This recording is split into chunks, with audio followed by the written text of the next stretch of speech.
Тайное бегство мистера Гилдарда.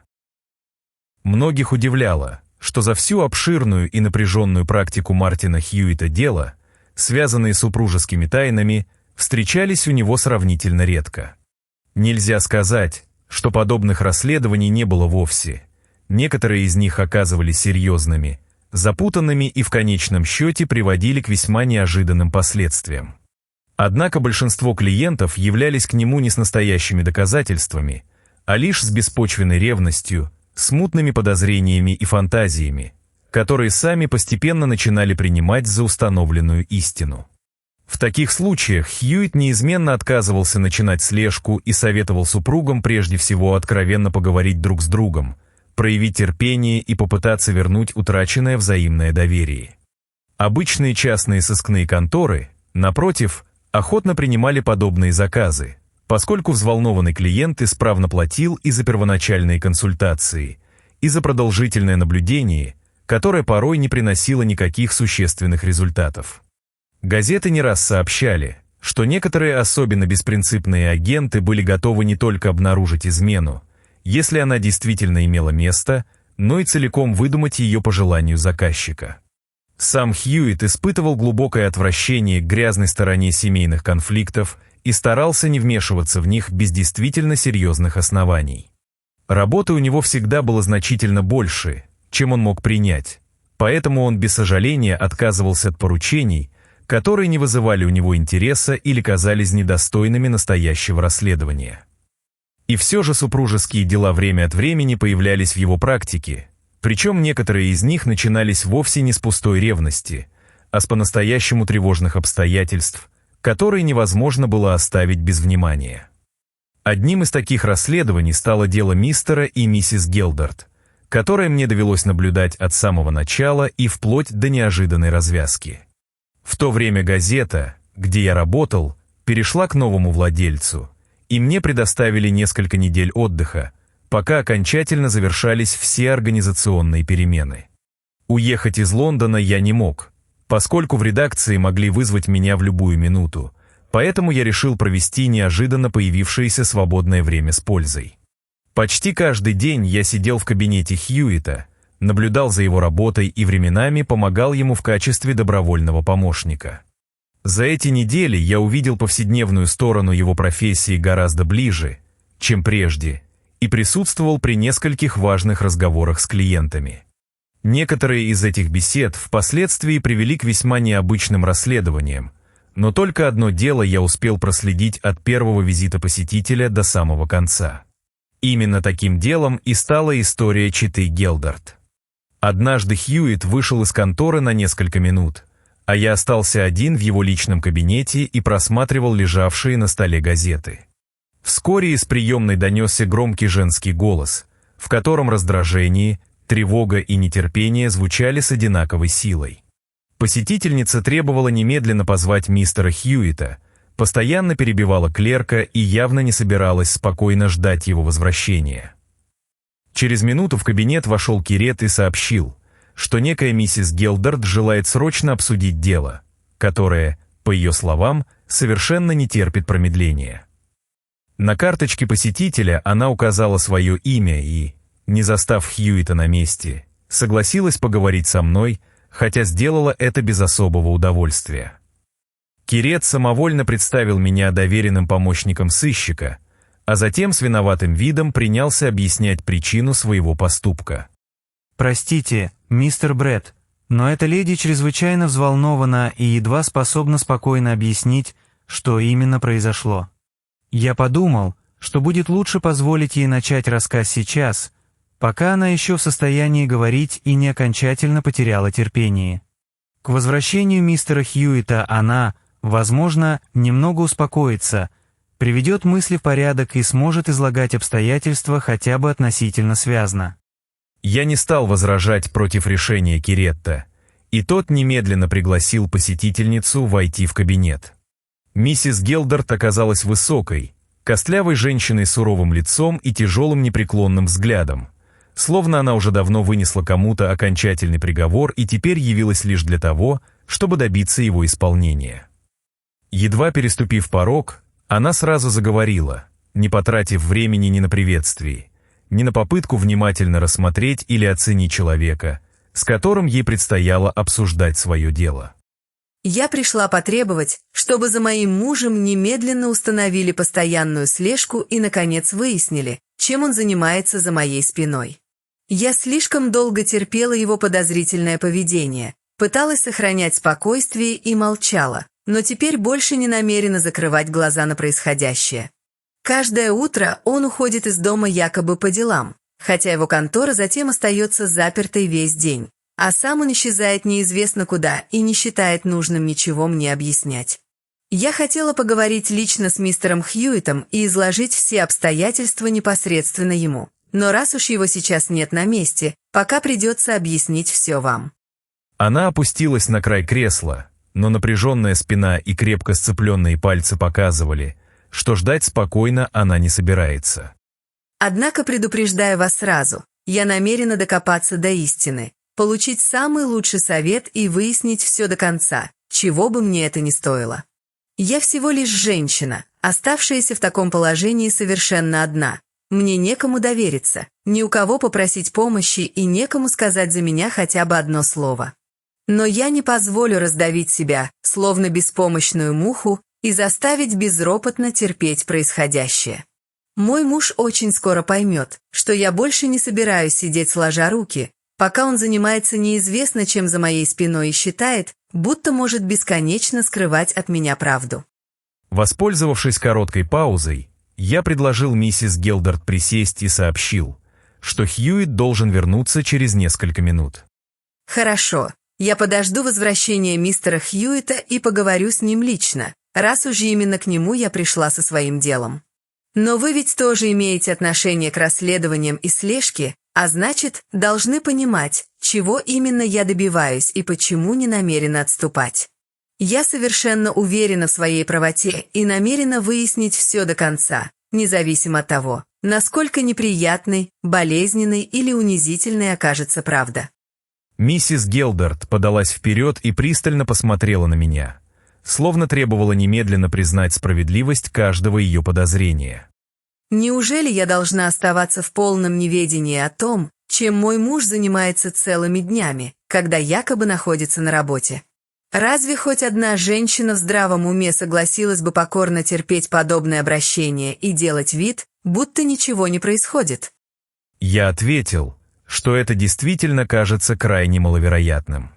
И говорил совершенно искренне, поскольку миссис Гилдард была, пожалуй, наименее покорной женщиной из всех, кого мне доводилось встречать.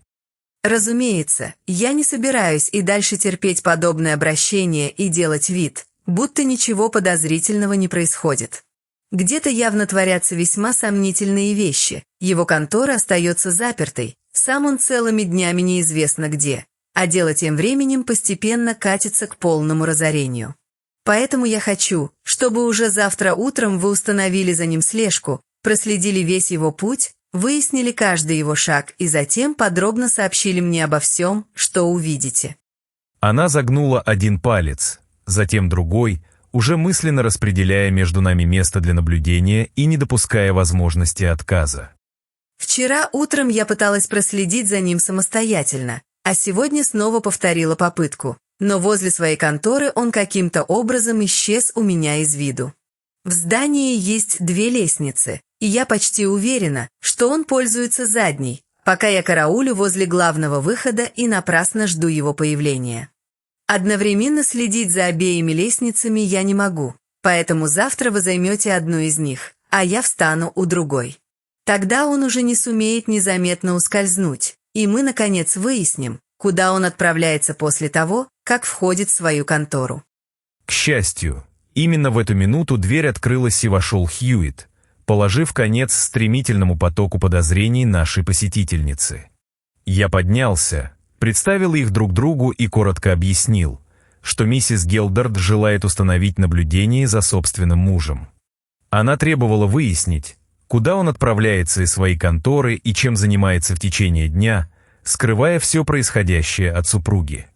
Хьюит выслушал мое объяснение без заметного восторга, однако все же сел напротив посетительницы и приготовился внимательно разобраться в ее истории.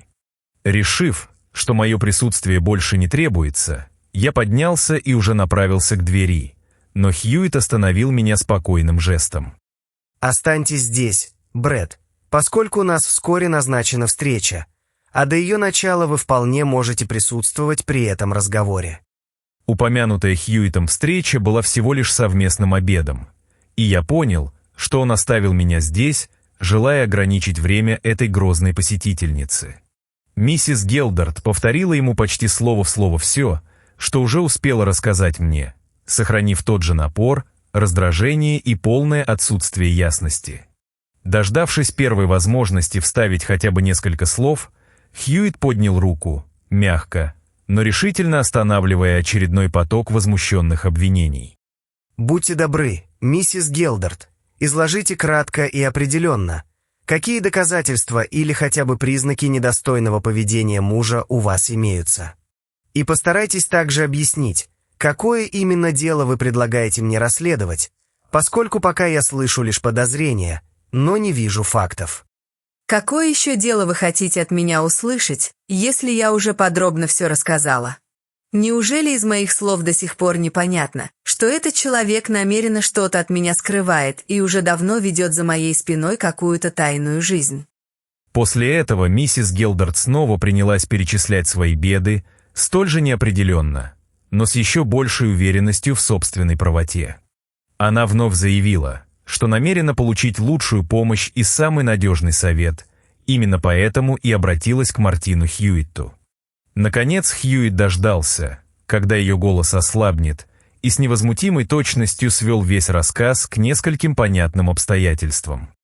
«Итак, миссис Гелдард, насколько я понимаю, обстоятельства складываются следующим образом.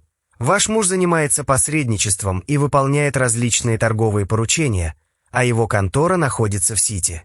Между вами время от времени происходили разногласия, что, к сожалению, нередко случается между супругами, и постепенно на этой почве у вас возникли пока еще неопределенные подозрения. Вчера вы отправились в его контору вскоре после того момента, когда он должен был приступить к работе, но обнаружили дверь запертой. Вы подождали некоторое время, затем вернулись снова, однако дверь по-прежнему оставалась закрытой, а смотритель здания сообщил вам, что подобное происходит довольно часто. После этого вы несколько раз постучали, звали мужа через замочную скважину, но не услышали ни ответа, ни малейшего движения внутри помещения». Хьюитт говорил неторопливо. В это время миссис Гелдард следила за ним с возрастающим нетерпением, едва удерживаясь от очередного возражения. «Сегодня утром вы пошли еще дальше, проследили за мужем и собственными глазами увидели, как он вошел в свою контору. Однако немного позже, когда вы попытались войти следом, дверь снова оказалась запертой, а комнаты выглядели совершенно пустыми. Из этого вы сделали вывод, что мистер Гелдард покидает помещение через другой выход и проводит день в неизвестном вам месте».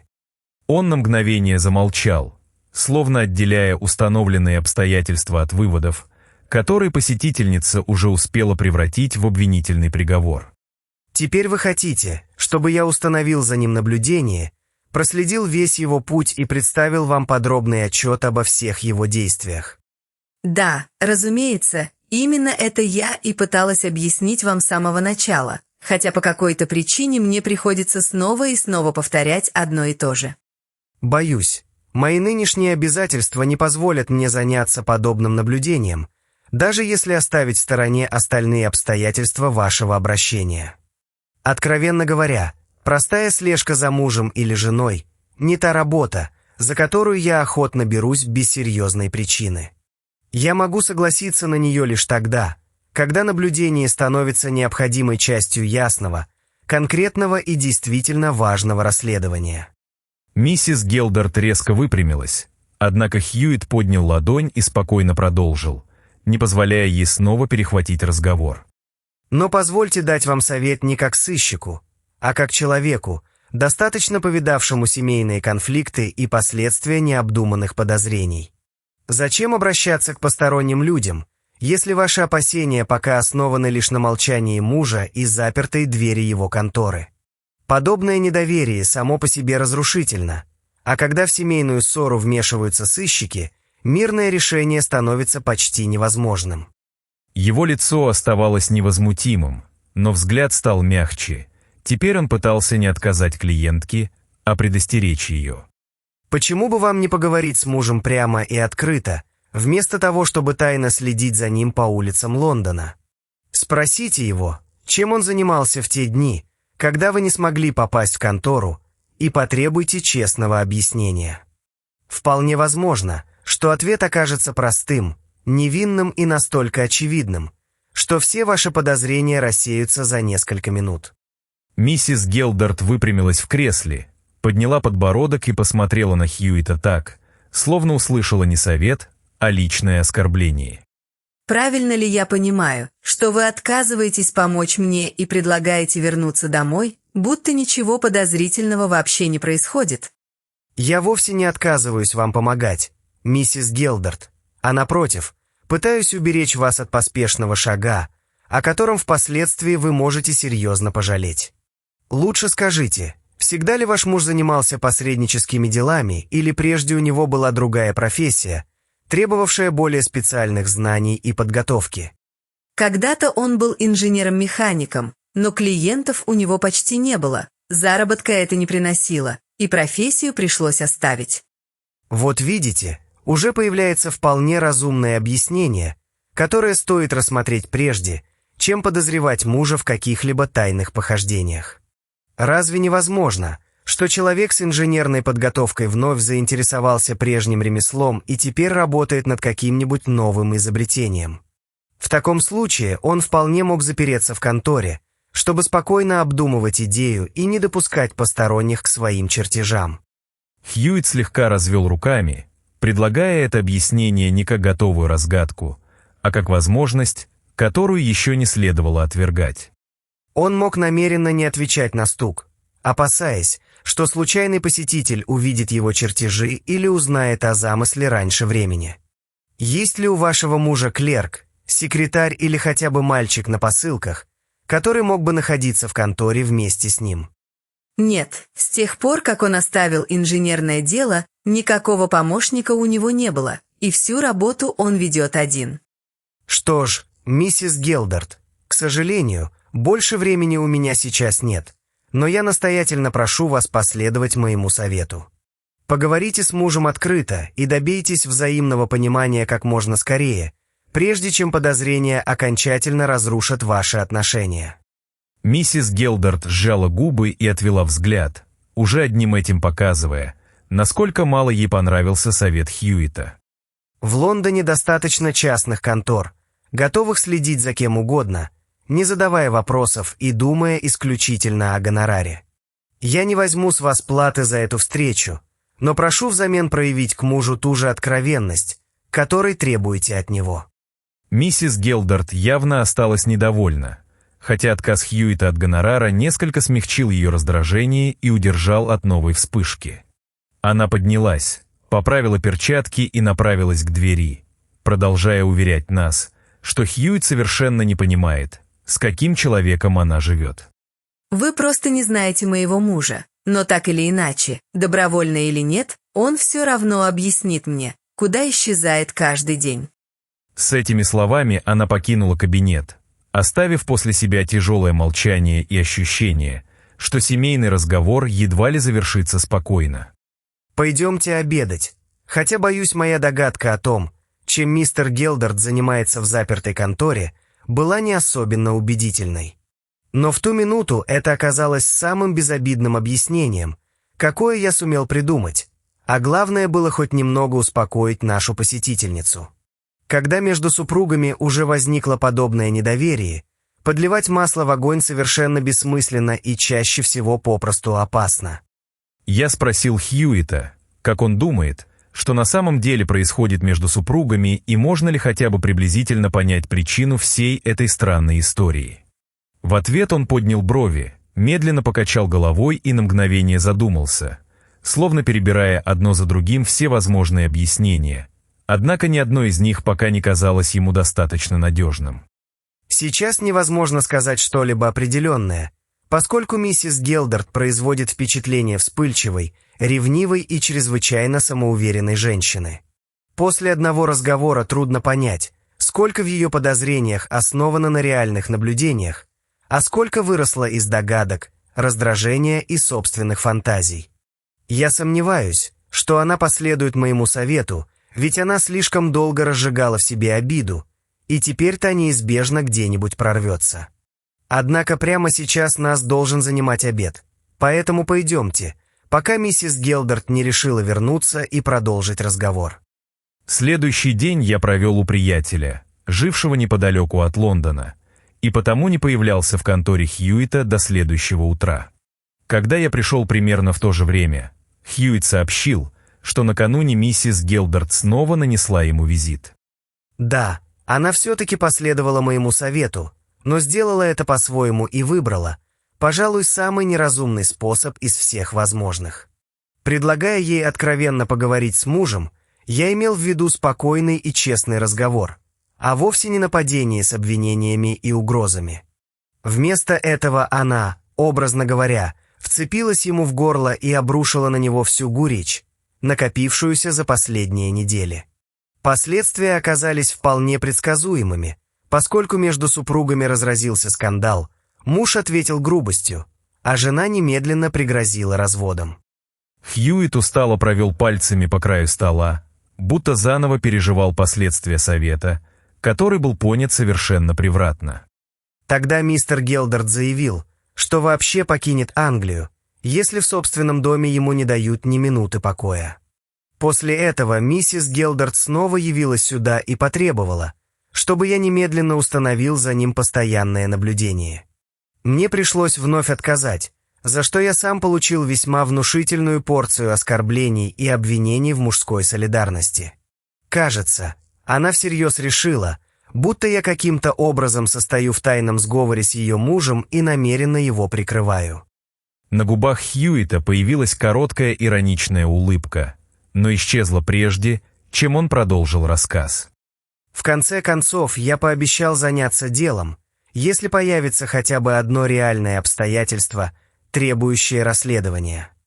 Признаться, это обещание я дал скорее ради того, чтобы поскорее от нее избавиться и, наконец, вернуть тишину в кабинет. Я объяснил, что вмешаюсь, если мистер Гелдард действительно оставит жену, исчезнет или предпримет нечто столь же определенное. Пока же передо мной были лишь злобные подозрения, семейные ссоры и ни одного факта, который можно было бы проверить. Полагаю, ничего нового по существу она вам не сообщила и лишь повторила прежние обвинения в еще более резкой форме. Новостей было немного, однако во время ссоры миссис Гелдард случайно удалось задеть мужа за весьма чувствительное место. Некоторое время назад в их доме служила молодая горничная, которую хозяйка впоследствии без всякого сожаления выставила за дверь. По ее словам, девушка была слишком хороша собой, а между ней и мистером Гелдардом будто бы существовало какое-то тайное взаимопонимание. Заметьте, сама миссис Гелдард не уверена, действительно ли заметила нечто подозрительное или лишь постепенно убедила себя в существовании этой связи. Гораздо примечательнее другое, поскольку именно мистер Гелдард нашел эту девушку, рекомендовал ее жене и устроил работать в собственном доме. Когда супруга решила уволить горничную, он настойчиво убеждал ее отказаться от этой мысли и оставить девушку на месте. Хьюит сделал небольшую паузу и посмотрел на меня внимательнее, подчеркивая, что именно эта деталь могла иметь значение. Более того, он намекнул, что увольнение может привести к серьезным неприятностям, но объяснять причину своего беспокойства не стал. Миссис Гелдард утверждает, что именно после ухода горничной поведение ее мужа стало особенно скрытным, а ежедневные исчезновения участились. Как звали эту молодую горничную, из-за которой между супругами возникло столько подозрений и разногласий? Ее звали Эмма Тринат, и именно это имя миссис Гелдард позднее использовала во время ссоры, пытаясь вызвать у мужа откровенную реакцию. В самый разгар вчерашней ссоры миссис Гелдард совершенно наугад спросила мужа, много ли писем он получил от Эммы за последнее время. Вопрос был брошен лишь для того, чтобы задеть его, однако случайная стрела, похоже, угодила точно в цель. По словам жены, Гилдард заметно вздрогнул, слегка побледнел и постарался уклониться от прямого ответа.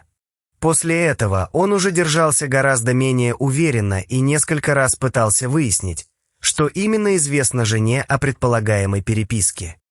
Рассказывая об этом, Хьюитт слегка нахмурился, поскольку случайная догадка миссис Гилдард впервые привела ее к действительно важному обстоятельству. Разумеется, ни о какой переписке миссис Гилдард не знала, а имя Эммы назвала совершенно наугад, не имея ни единого доказательства и даже сколько-нибудь обоснованной догадки. Поэтому Гилдард не получил от жены никаких новых сведений, зато его явная тревога окончательно убедила ее в собственной правоте. Почувствовав себя победительницей, миссис Гилдард стала еще яростнее продолжать обвинения, и в конце концов супруги расстались в состоянии почти открытой войны. Он откинулся на спинку кресла и на несколько мгновений замолчал, предоставляя мне самому представить завершение этой семейной сцены. Сразу после скандала миссис Гилдард отправилась ко мне, поскольку считала реакцию мужа окончательным подтверждением всех своих прежних подозрений.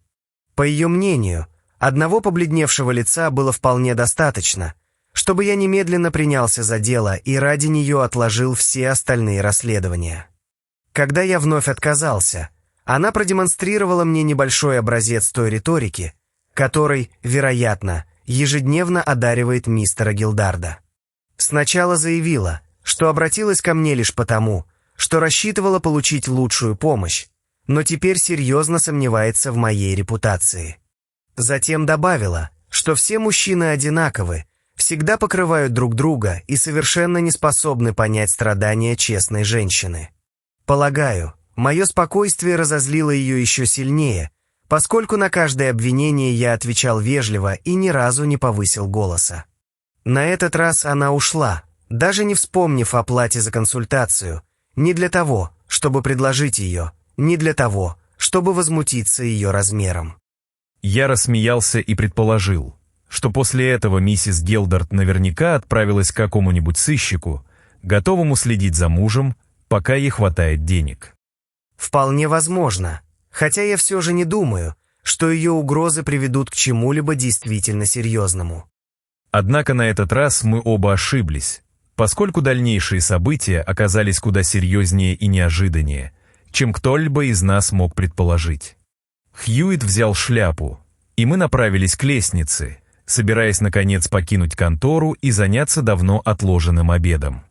Но едва мы открыли дверь и вышли на площадку, как снизу донесся быстрый топот, а через мгновение перед нами показалась знакомая шляпка, густо усыпанная розовыми цветами.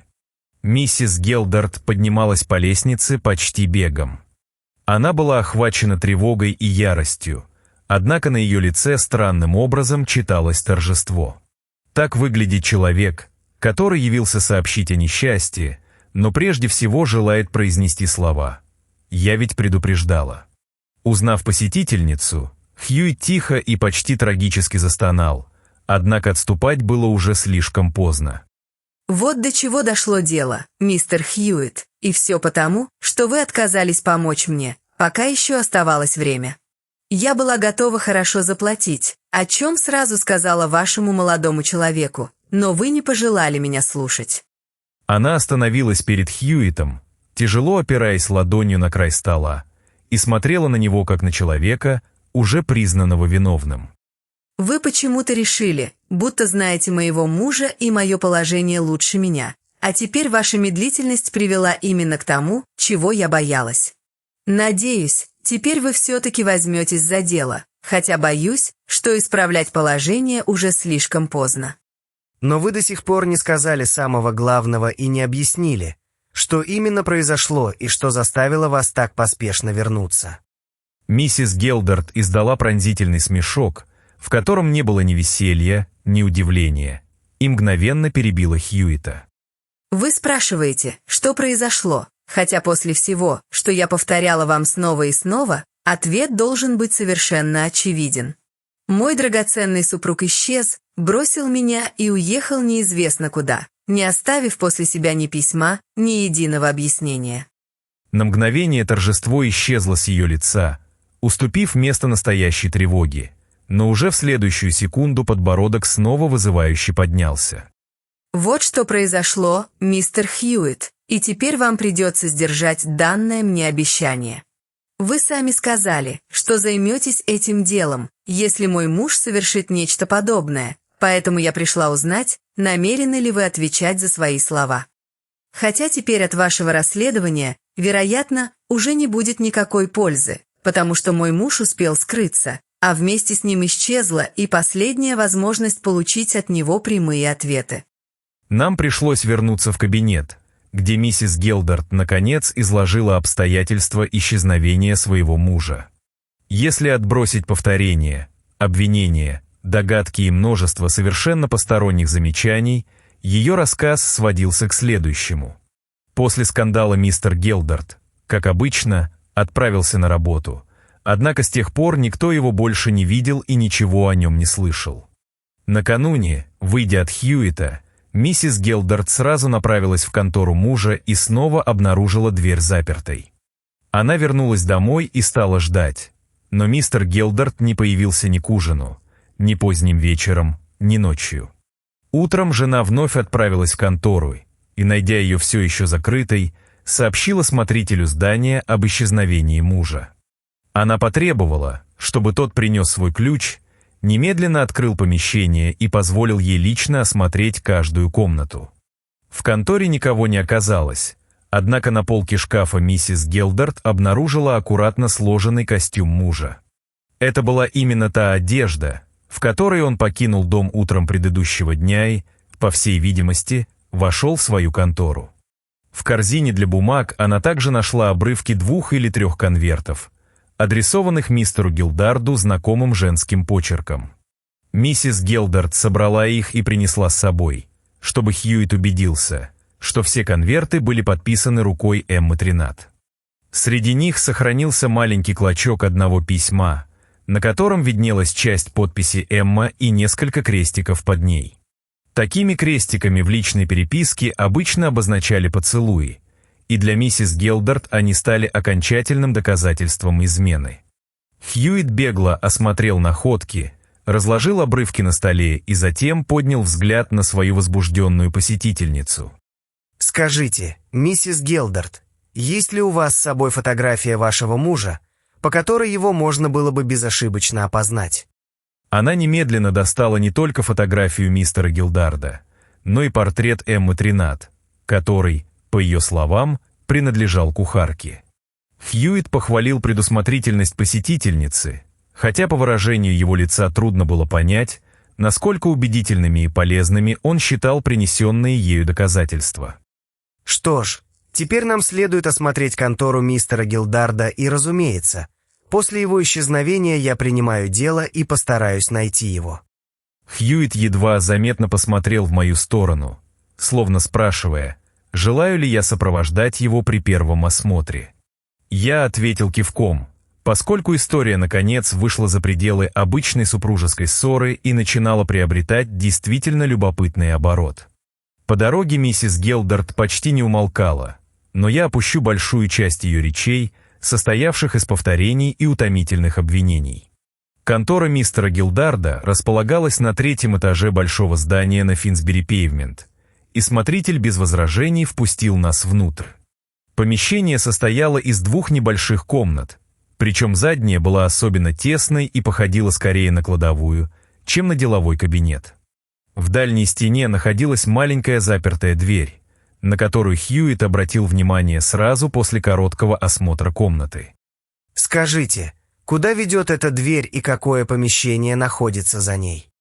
На заднюю лестницу, сэр. Она спускается прямо в подвал и почти не используется, разве что уборщицами по утрам.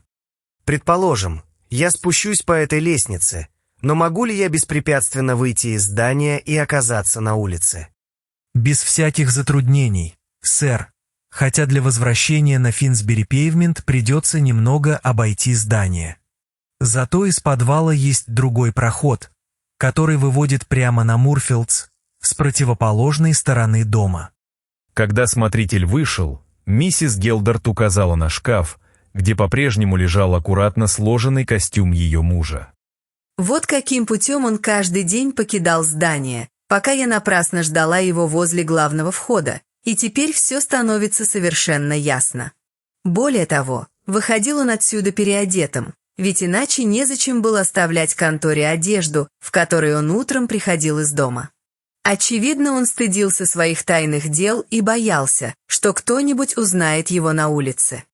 Не будем спешить с выводами, миссис Гелдарт, поскольку пока у нас нет никаких доказательств непостыдных поступков, ни даже того, что ваш муж действительно переодевался перед выходом. Многие деловые люди держат в конторе вечерний костюм на случай неожиданного приглашения, торжественного ужина или иного подобного обстоятельства. Я, например, поступаю точно так же, поскольку далеко не всегда можно заранее знать, где и в каком обществе закончится рабочий день. Хьюитт указал на собственный шкаф, стараясь придать своему объяснению как можно более обыденный и убедительный вид. Вполне возможно, что прошлым вечером ваш муж вернулся сюда, переоделся и отправился на ужин или деловую встречу. Болезнь, несчастный случай или одна из десятков непредвиденных задержек могли помешать ему вернуться домой и сообщить о себе. Однако миссис Гелдарт не собиралась смягчаться от подобных объяснений, которые Хьюитт, как я заметил, предлагал главным образом ради ее успокоения. Он явно стремился приглушить ее ярость, оставляя супругам хотя бы небольшую возможность примириться, когда истинные обстоятельства наконец станут известны. Это совершенно неправдоподобно. Если бы он открыто держал здесь вечерний костюм, я обязательно знала бы о его существовании. А если он прятал этот костюм от меня, значит, использовал его для таких встреч, о которых жена не должна была узнать. Миссис Гелдарт резко повернулась к шкафу и указала на одежду так, словно перед нами уже лежало неопровержимое доказательство измены. Допустим, вчера вечером он действительно переоделся в своей конторе и отправился на какой-то ужин, как вы предполагаете. Но тогда остается главный вопрос, с кем именно он туда пошел и почему предпочел скрыть это от собственной жены. Неужели после найденных конвертов и обрывка письма вы все еще не понимаете, кто мог сопровождать его прошлой ночью? Не будем делать поспешных выводов, миссис Гелдарт, поскольку рано или поздно факты сами покажут нам, какое из возможных объяснений оказалось верным. А пока позвольте мне осмотреть карманы этого костюма и выложить все, что могло остаться в них после исчезновения вашего мужа.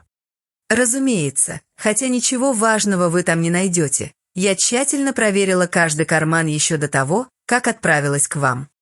Несмотря на это заявление, Хьюитт методично осмотрел одежду и начал по одному выкладывать найденные предметы на ближайший стол.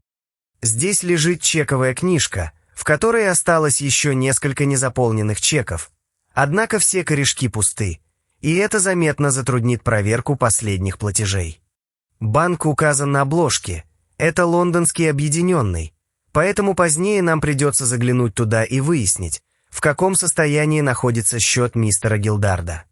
Кроме того, в карманах нашлись небольшой нож для бумаги с рукоятью из слоновой кости и кошелек для золотых суверенов, который сейчас оказался совершенно пуст.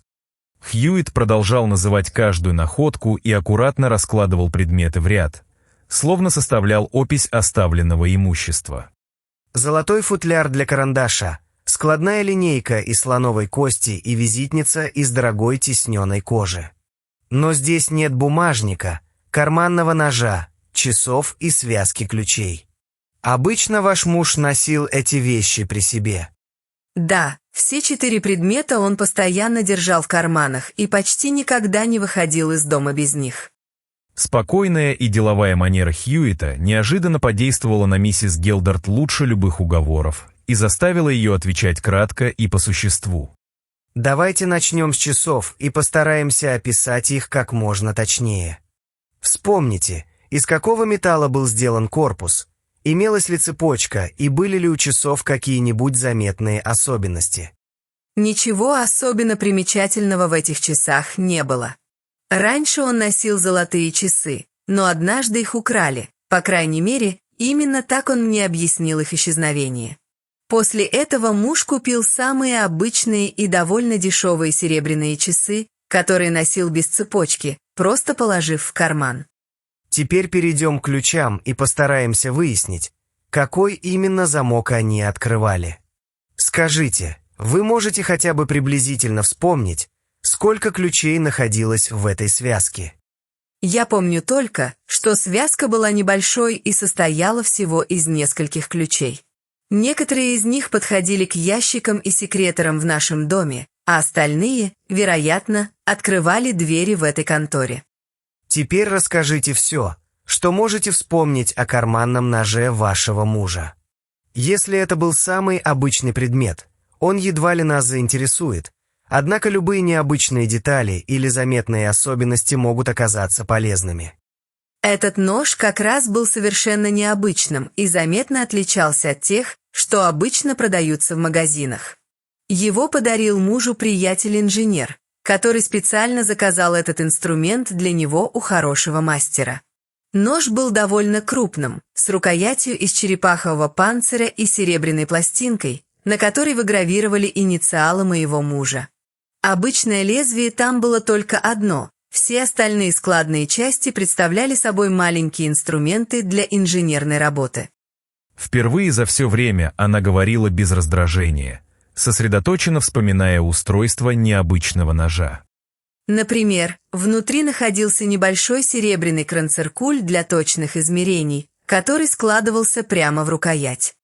Скажите, он выглядел примерно так, как этот нож, который я сейчас вам показываю. Хьюитт достал собственный измерительный циркуль, которым пользовался при осмотре шкафов и ящиков, разыскивая скрытые отделения и тайники. Да, этот нож очень похож на тот, который принадлежал моему мужу. Кроме него в набор входили складной стальной циркуль, крошечный плоский гаечный ключ и небольшой спиртовой уровень.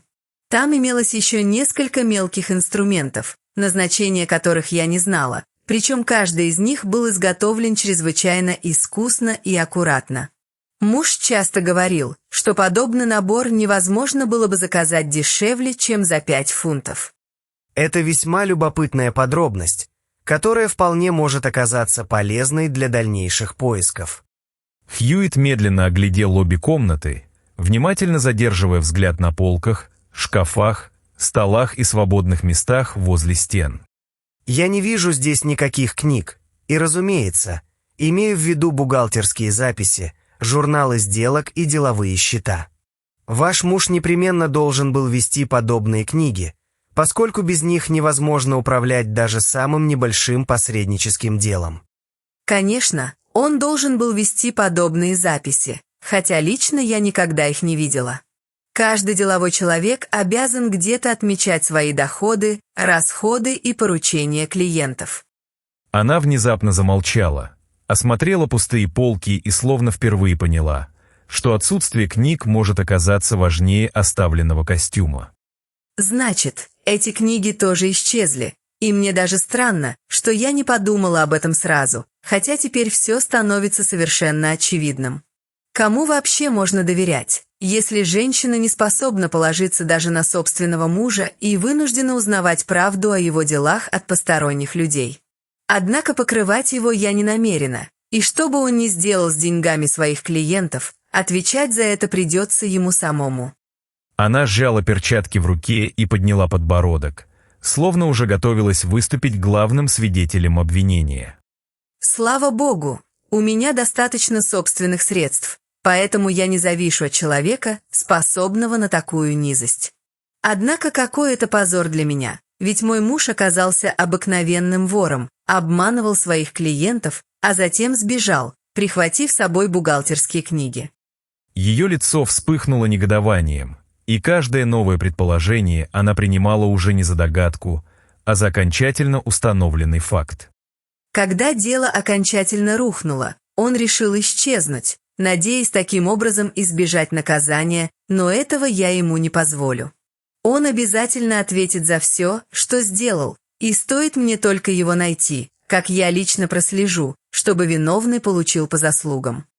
Хьюитт несколько мгновений молчал, не обращая внимания на очередной обвинительный приговор, а затем задал следующий вопрос.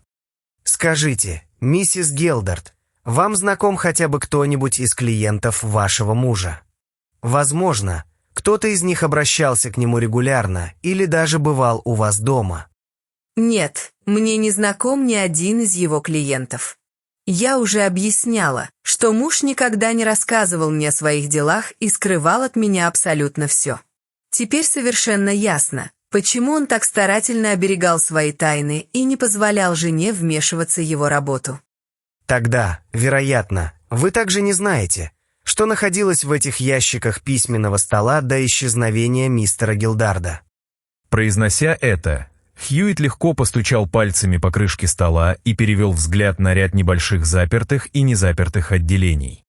Ничего важного там не осталось, по крайней мере, в тех ящиках, которые не были заперты. Я осмотрела каждый из них сегодня утром, когда впервые вошла сюда вместе со смотрителем. Письменный стол был самым обычным, с 2 тумбами, 4 ящиками по каждой стороне и еще одним неглубоким ящиком посередине. Качество мебели тоже не заслуживало внимания. Это дешевая древесина, простая фурнитура и никаких признаков того, что внутри могли скрываться важные документы. Заперт оказался лишь 3-й сверху ящик в левой тумбе, тогда как все остальные Хьюитт выдвигал один за другим без всяких затруднений. В одном лежала жестяная коробка, наполовину наполненная табаком, в другом на дне картонной коробки осталось несколько сигар. 3-й ящик содержал пачку почтовой бумаги с напечатанным адресом конторы, причем листы успели покрыться заметным слоем пыли. Следующий был пуст, а еще в одном обнаружился лишь беспорядочно сваленный моток бечевки, не представлявший никакого интереса.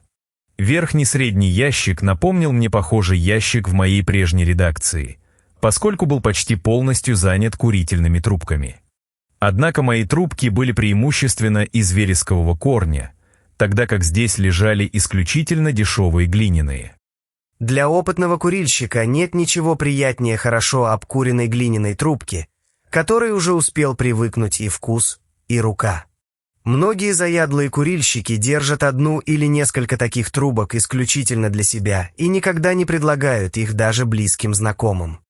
На первый взгляд в трубках не было ничего примечательного, кроме необыкновенной грязи и толстого слоя нагара вокруг чашечек. Тем не менее, Хьюитт внимательно осмотрел каждую, повернул в пальцах, заглянул внутрь мундштука и лишь затем вернул на место. Закончив с трубками, он закрыл ящик и снова обратился к миссис Гелдард. Теперь поговорим о банке, которым пользовался ваш муж.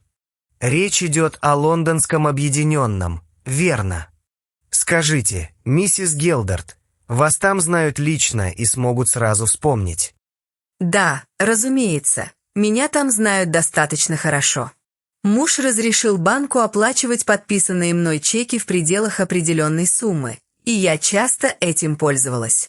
Обычно я выписывала их на домашние расходы или в тех случаях, когда он уезжал и не мог заняться этим самостоятельно. Тогда будет лучше, если вы отправитесь туда без нас и поговорите с управляющим лично, не привлекая лишнего внимания.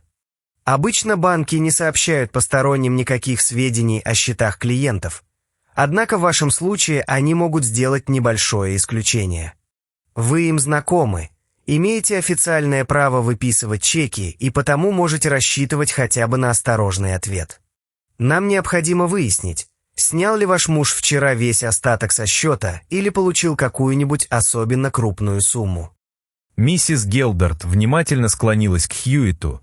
Практическое поручение, наконец, заставило ее оставить обвинение и сосредоточиться. Попросите управляющего принять вас и сообщите, что с момента вчерашнего ухода на работу вы больше не видели мистера Гилдарда. Но запомните, что нельзя проявлять ни гнева, ни подозрительности и тем более говорить, что вы наняли меня разыскивать сбежавшего мужа. Стоит только упомянуть предполагаемое бегство с женщиной, и банк немедленно прекратит разговор, опасаясь оказаться втянутым в семейный скандал. Хьюитт посмотрел на нее особенно строго, явно сомневаясь, что посетительница сумеет удержать свои подозрения при себе. На враждебные расспросы они не ответят даже намеком, если только не получат прямого предписания от законных властей. Вы можете выглядеть расстроенной и встревоженной, поскольку для этого у вас имеются вполне естественные и правдивые основания. Ваш муж исчез вчера утром, и вы понятия не имеете, что с ним произошло и где он сейчас находится. Объясните, что сведения о снятых деньгах помогут понять, было ли исчезновение заранее подготовлено или произошло совершенно неожиданно. Миссис Гелдард внимательно выслушала инструкции и пообещала провести разговор с максимальной осторожностью, не добавляя собственных обвинений и догадок. Банк находился неподалеку, поэтому мы договорились, что после беседы с управляющим она сразу вернется в контору и сообщит результат. Как только за ней закрылась дверь, Хьюитт подошел к письменному столу и достал тонкое шило, закрепленное на его карманном ноже. Он осторожно ввел острие в замочную скважину единственного запертого ящика и несколько секунд изучал внутреннее устройство механизма. Замок совершенно обычный и довольно примитивный, но полагаю, что его можно было бы открыть даже правильно согнутым гвоздем. Но сам стол сделан настолько дешево, что, возможно, нам удастся попасть внутрь гораздо более простым способом. Он полностью вынул верхний незапертый ящик, просунул руку в образовавшееся отверстие и начал ощупывать внутренние перегородки. Да, именно так я и надеялся. В дешевых тумбовых столах перегородки между ящиками обычно не доходят до задней стенки. Здесь они закрывают лишь 2/3 глубины, поэтому я могу опустить руку сверху прямо в запертый ящик. Однако сейчас ничего не нащупываю, и, судя по всему, ящик либо пуст, либо его содержимое лежит слишком близко к передней стенке. Хьюитт убрал руку, и мы вместе наклонили весь стол назад, чтобы все находившееся в ящиках соскользнуло к дальней стенке. Уловка сработала. Хьюитт снова просунул руку внутрь и вскоре извлек 2 аккуратные пачки бумаг, скрепленные металлическими зажимами. Все документы в каждой пачке оказались одинаковыми по назначению и различались лишь датами, указанными в верхней части листов. Насколько я помню, это были обычные квитанции, подтверждавшие оплату аренды. Первую пачку составляли ежеквартальные расписки за помещение конторы, и Хьюитт почти сразу вернул их обратно, едва просмотрев несколько дат. Документы из второй пачки он положил перед собой и принялся читать гораздо внимательнее. Несмотря на разницу в датах, каждая расписка была составлена почти одинаково. В ней подтверждалось получение от мистера Джей Куксона 15 шиллингов за месячную аренду конюшни по адресу Драгон-Ярд, дом 3, Бентон-стрит. Далее указывалась отдельная плата в размере 2 фунтов за аренду стойла, кормление лошади и уход за ней согласно прежней договоренности. В нижней части документа стояла подпись человека по имени Уильям Гаск. Квитанции были написаны небрежным почерком, с несколькими грубыми орфографическими ошибками и неряшливо поставленными знаками препинания. Хьюитт выбрал самую последнюю расписку, положил ее в карман, остальные аккуратно вернул в запертый ящик. Здесь возможно одно из 2 объяснений. Некий мистер Куксон может быть клиентом, для которого Гелдард снимает конюшню. Впрочем, подобная услуга выглядит довольно необычно и плохо согласуется с характером его посреднической деятельности. Гораздо вероятнее, что сам мистер Гелдард пользуется именем Куксон, когда нанимает экипаж и отправляется на тайные поездки. Хьюитт провел большим пальцем по краю квитанции и на мгновение задумался, проверяя, не опережает ли вывод имеющиеся факты. Возможно, в компании мисс Стринат, но пока не будем гадать. Вскоре мы все проверим. Приведя письменный стол в прежний порядок, Хьюитт взял кочергу и принялся осторожно разгребать мусор, скопившийся в холодном камине. Стояло лето, поэтому топка была закрыта декоративным экраном из плотной бумаги с гофрированным краем, за которым валялись разные мелочи. Там оказались обгоревшие спички, скомканные рекламные листки, клочки разорванной бумаги и остатки нескольких сигар. Некоторые сигары были выкурены лишь наполовину, а одна сохранилась почти целой, словно ее бросили внезапно и в большой спешке. Хьюитт внимательно просмотрел каждый бумажный обрывок и вскоре отложил несколько фрагментов, показавшихся ему особенно интересными. Затем он разложил их на промокательной подкладке и начал терпеливо соединять края, восстанавливая первоначальный текст.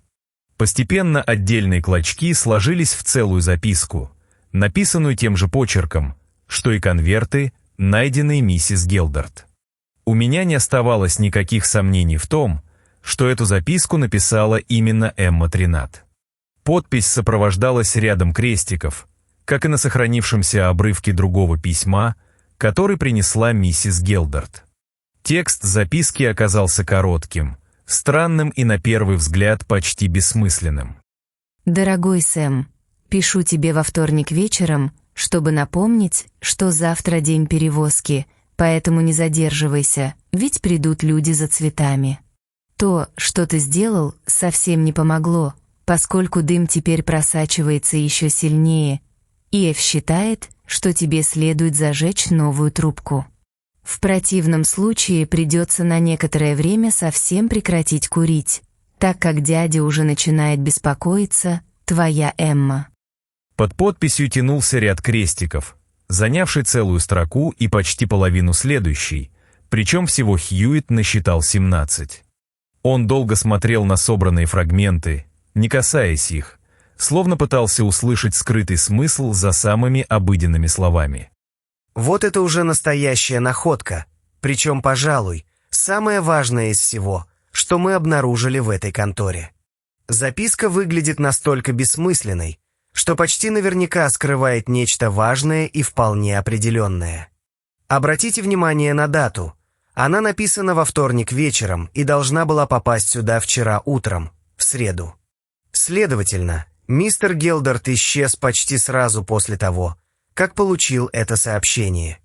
И эти крестики, по-моему, вовсе не обозначают поцелуи, несмотря на уверенность миссис Гелдард. Сама записка написана совсем не в том тоне, которые обычно сопровождают подобными знаками нежности. Кроме того, когда женщина заполняет конец письма поцелуями, она редко останавливается посреди последней строки. Обычно она доводит ряд до самого края бумаги, а здесь крестики обрываются в совершенно определенном месте. Он коснулся последнего крестика кончиком карандаша, подчеркивая точность, с которой был закончен этот странный ряд. Значит, они передают не чувства, а какую-то информацию. Мне также хотелось бы понять, что именно означает слово «дым» и почему он теперь просачивается сильнее прежнего. Хьюитт снова перечитал записку, и выражение его лица стало сосредоточенным. За бытовыми словами явно скрывалось что-то вполне практическое.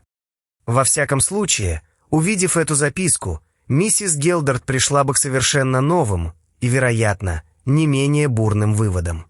Пока мы ничего не станем ей говорить и сохраним все в тайне. Хьюитт осторожно сдвинул бумажные фрагменты в конверт и убрал его во внутренний карман сюртука. Больше в камине не нашлось ничего ценного, а тщательный осмотр остальных частей конторы почти не дал новых результатов. Единственной деталью, которую я прежде не заметил, были ботинки мистера Гелдарда, стоявшие на полу шкафа рядом с оставленной одеждой. В целом помещение выглядело удивительно пустым для деловой конторы. Почти никаких бумаг, справочников, книг или обычных рабочих материалов. Миссис Гелдард вернулась довольно быстро и почти сразу вошла в контору, чтобы сообщить нам о результатах своего разговора в банке. Управляющего банка на месте не оказалось, а его заместитель явно не хотел сообщать ничего определенного без разрешения начальства. Тем не менее, из осторожных ответов удалось понять, что на счете мистера Гелдарда все еще оставалась некоторая сумма. Кроме того, утром в среду он выписал чек на сумму, которая, по словам банковского служащего, была заметно больше обычной. Несмотря на все старания, больше никаких сведений миссис Гелдард выяснить в банке не удалось. Кстати, миссис Гелдард, мне припоминается некий мистер Куксон, который, кажется, был знаком с вашим мужем. Вы случайно не знаете, Имелся ли среди клиентов или знакомых мистера Гилдарда человек с такой фамилией? Нет, среди знакомых или клиентов моего мужа человека по имени Куксон я никогда не встречала. Понятно. Значит, это имя вам совершенно незнакомо. Впрочем, пока данное обстоятельство не имеет особого значения. Полагаю, характер деятельности вашего мужа не требовал содержать лошадей, экипажи или какие-либо другие средства передвижения. Разумеется, характер его работы совершенно не требовал ни лошадей, ни экипажей, ни каких-либо других средств передвижения. Миссис Гелдард посмотрела на Хьюита с явным удивлением, не понимая, какое отношение этот странный вопрос имеет к исчезновению ее мужа. Да, конечно, я и сам должен был это понимать. Значит, на работу он тоже не ездил в собственном экипаже. Нет, собственного экипажа у него не было, поэтому обычно он добирался на работу в общественном экипаже. Теперь вернемся к Эмма Тринат, поскольку ее фотография, несомненно, окажется полезной и значительно облегчит дальнейшие поиски. Но есть ли у девушки какая-нибудь особая примета, по которой ее можно узнать сразу, даже если лицо будет видно плохо? Например, необычная походка, шрам, родимое пятно или любая другая заметная деталь, неразличимая на этом снимке. Да, на левой щеке у нее есть большая родинка, шириной больше четверти дюйма. Она находится примерно на дюйм ниже внешнего уголка глаза, но на фотографии видна только другая сторона лица. Это очень полезная и достаточно заметная примета, которая может значительно облегчить поиски. Скажите, у Эммы есть родственник, живущий в Краученде или где-нибудь неподалеку? Да, там живет ее дядя. Насколько мне известно, после увольнения она поселилась у него. По крайней мере, до недавнего времени она точно находилась там. Но откуда вам это известно? На конвертах, найденных вами в корзине, стоял почтовый штемпель Краученда. Что-нибудь еще о ее дяде вам известно, кроме того, что вы уже успели нам рассказать? Почти ничего. Мне известно лишь, что он занимается выращиванием и продажей растений. Его точного адреса вы, насколько я понимаю, тоже не знаете. Нет, его адреса я никогда не видела, и потому назвать его не могу. И фамилия этого дяди, как и у Эммы, тоже Тринат. Да, насколько мне известно, у него та же фамилия. Благодарю вас, миссис Гелдард. Этого пока вполне достаточно. Полагаю, миссис Гелдард, мне следует немедленно начать поиски вашего мужа, не теряя больше ни минуты. Вам лучше всего вернуться домой и оставаться там, пока от меня не появятся какие-либо новости. Ваш адрес у меня есть. Если вы сами что-нибудь узнаете, немедленно отправьте телеграмму в мою контору. Мы заперли помещение, передали ключи смотрителю и у выхода помогли миссис Гелдард сесть в наемный экипаж. Когда экипаж тронулся, Хьюит повернулся ко мне, и по выражению его лица я понял, что дальнейший путь он уже продумал. Сначала найдем справочник, затем отправимся в Драгон-Ярд и выясним, кто такой Уильям Гаск и что именно он сдавал мистеру Куксону. Кажется, у меня есть знакомый на Мургейт-стрит, который позволит нам воспользоваться своим адресным справочником. Мы пошли по Финсбери-Пейвмент, но не успели пройти далеко, как Хьюит внезапно схватил меня за руку. Он едва заметно указал глазами на молодую женщину, которая торопливо прошла мимо нас в противоположную сторону. Я не успел разглядеть ее лица, однако Хьюит, шедший ближе к краю тротуара, заметил значительно больше. Если это не Эмма Тринат, то она удивительно точно соответствует тому облику, который сложился у меня по фотографии и описанию. Теперь проследим за ней и посмотрим, направится ли она прямо в контору Гилдарда. Мы быстро развернулись и последовали за женщиной, стараясь не сокращать расстояние настолько, чтобы привлечь ее внимание. Она действительно подошла к большому зданию, которое мы только что покинули, и исчезла за знакомой входной дверью. Поскольку девушка не могла знать нас в лицо, мы без опасений вошли следом и поднялись по лестнице обычным шагом. На нужном этаже она остановилась перед запертой дверью конторы мистера Гилдарда и несколько раз постучала. Мы прошли мимо нее достаточно близко, чтобы хорошо рассмотреть лицо молодой женщины, которая оказалась весьма привлекательной. На левой щеке, именно в том месте, которое описала миссис Гилдард, отчетливо виднелась большая темная родинка. Сомнений почти не оставалось. Перед нами действительно была Эмма Тринат. Мы поднялись на следующую площадку и остановились так, чтобы из-за перил видеть дверь конторы, оставаясь незаметными снизу. Эмма снова постучала, затем отступила на шаг и стала ждать. На бегство влюбленных, случившееся вчера утром, это совсем не похоже. Разве что Гилдард обманул и жену, и эту девушку одновременно. Молодая женщина внизу постучала еще несколько раз, затем нерешительно прошлась по коридору, вернулась к двери и снова прислушалась. Не услышав ответа, она в последний раз постучала, медленно повернулась и с явно встревоженным видом направилась вниз по лестнице. «Брэд, окажите мне одну услугу. Судя по записке, эта женщина прекрасно знает о тайных передвижениях Гилдарда и каким-то образом в них участвует. Однако сейчас она, похоже, понятия не имеет, где он находится, иначе не пришла бы сюда искать его в запертой конторе. Возможно, нынешнее исчезновение Гилдарда никак не связано с его прежними загадочными отлучками, и перед нами совсем другая история.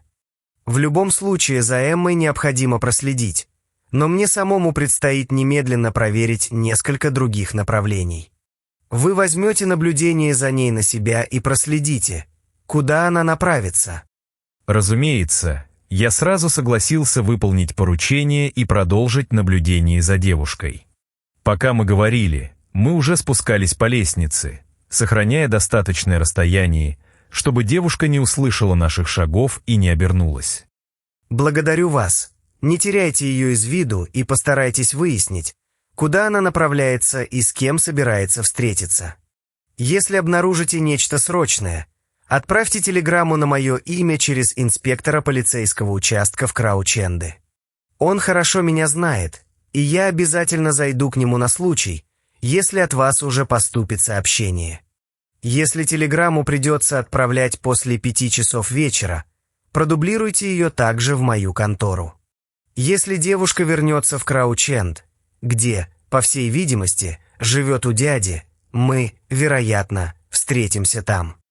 Мы расстались возле здания, куда первоначально собирались зайти за справочником, после чего я продолжил следовать за Эммой в южном направлении. Этот неожиданный поворот сделал и без того запутанное дело еще более непонятным. Передо мной шла Эмма Тринат, которая, судя по найденной записке, была прекрасно осведомлена о странных и тайных делах мистера Гилдарда. Более того, именно после получения ее загадочного письма он, по всей видимости, покинул контору и бесследно исчез.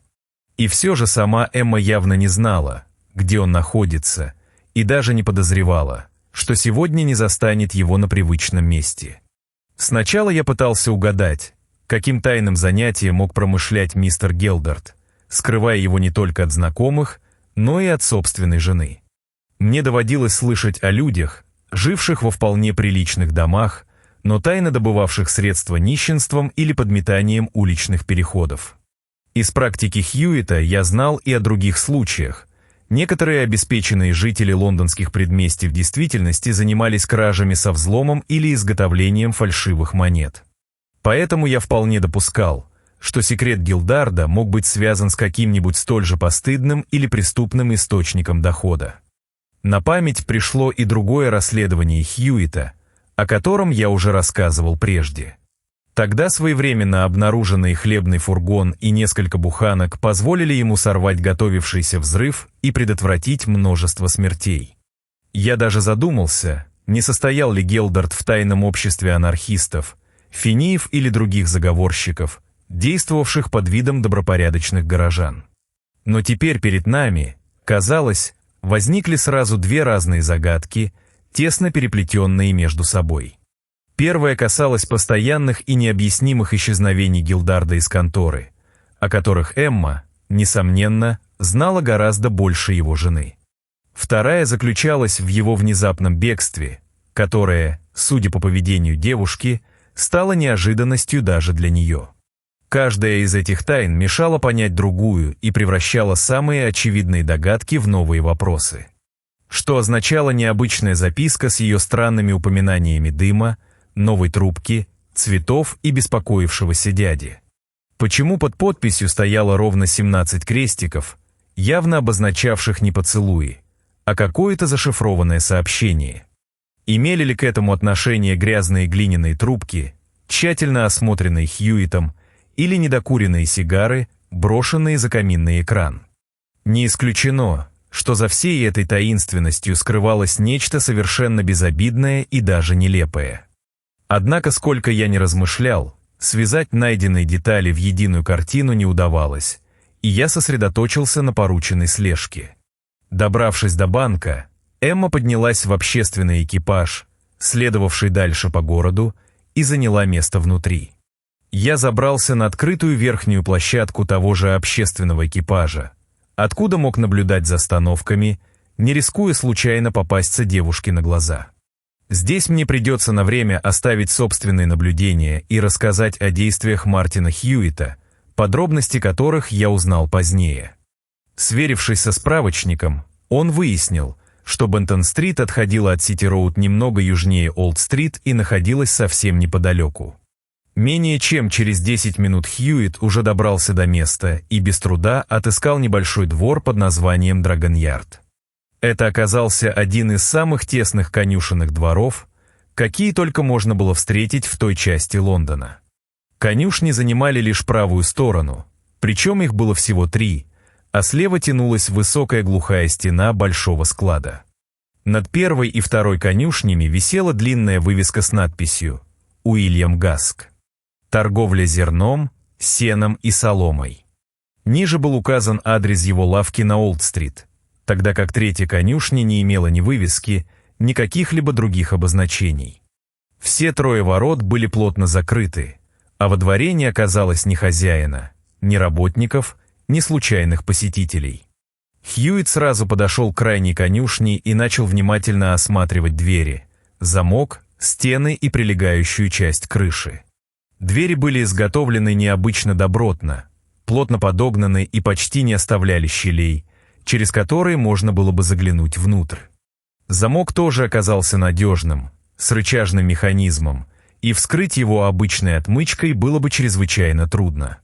Осмотрев фасад, Хьюит вернулся ко входу во двор и убедился, что никто не приближается и не сможет застать его врасплох. После этого он поднялся на крышу, цепляясь за выступы кладки, дверные крепления и все, что могло выдержать его вес. Крыша третьей конюшни резко отличалась от 2 соседних.